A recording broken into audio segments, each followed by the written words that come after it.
It was now all down to how well the Italian-made 1937 Moto Guzzi would do. The Moto Guzzi brand had earned its reputation in the history books as a competition bike, and this one was a superb example.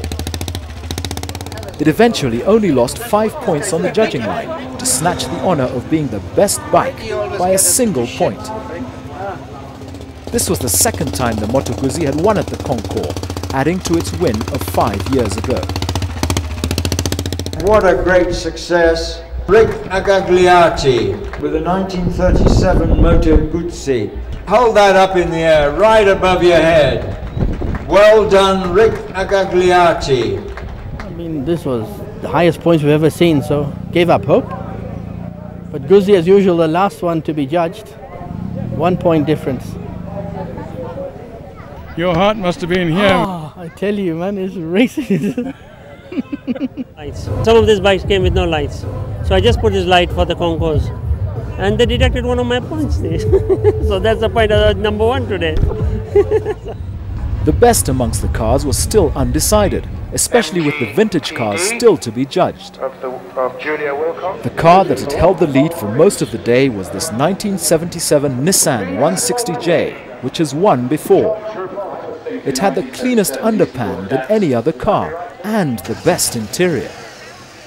It would have won overall if it had been older, but without the bonus points it came 5th.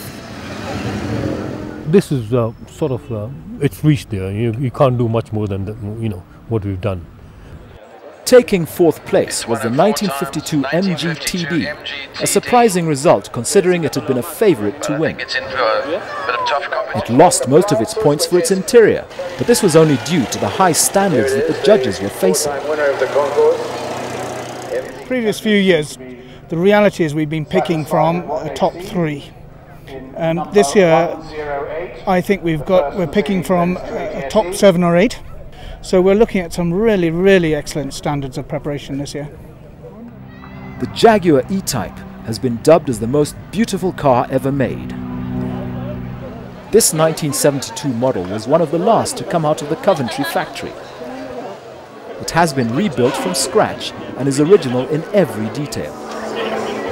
It was another to lose out because of its age, but made it onto the podium in 3rd. I think to be in the first 3, I mean, and the difference is 1, 2, 3 points, is something that is really a good achievement for us first-timers. The top 2 were from the vintage car class, including the defending winner, the 1928 Ford Tudor. Although it gained maximum points for age, the judges marginally marked it down for its external and interior finish, losing a valuable 3 marks that were enough to place it 2nd.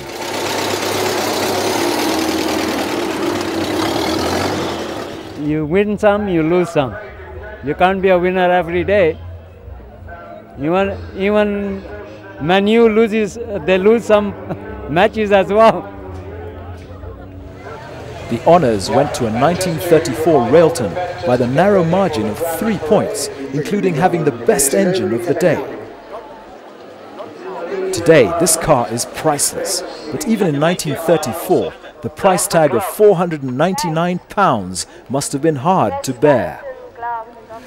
It also won the Concours 12 years ago, showing how well it has been maintained. Winning the unique handmade sculptured elegance awards made by artist Frank Hettemeyer was every bit as prestigious as winning the Concours outright.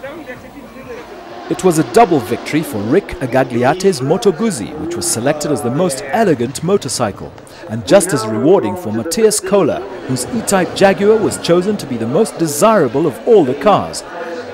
But the day really belonged to the Railton.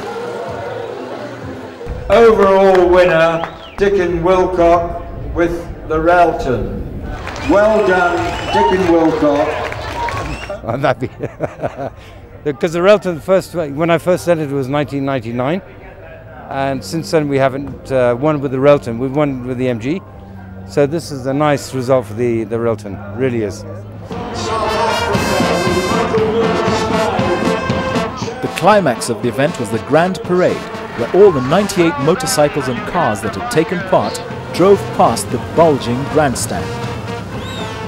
It was a fascinating parade, comprising a variety of cars and motorcycles from 42 different factories around the world.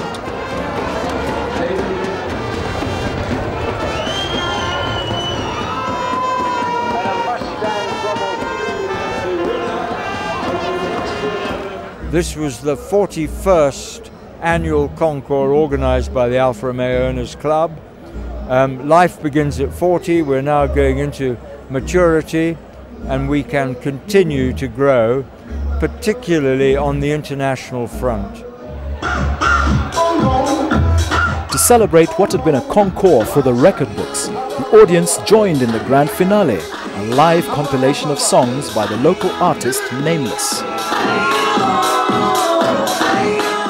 The 2012 Africa Concours d'Elegance will take place at the Ngong Racecourse on the 30th September, and with the introduction of a new sponsor, it will have a whole new look.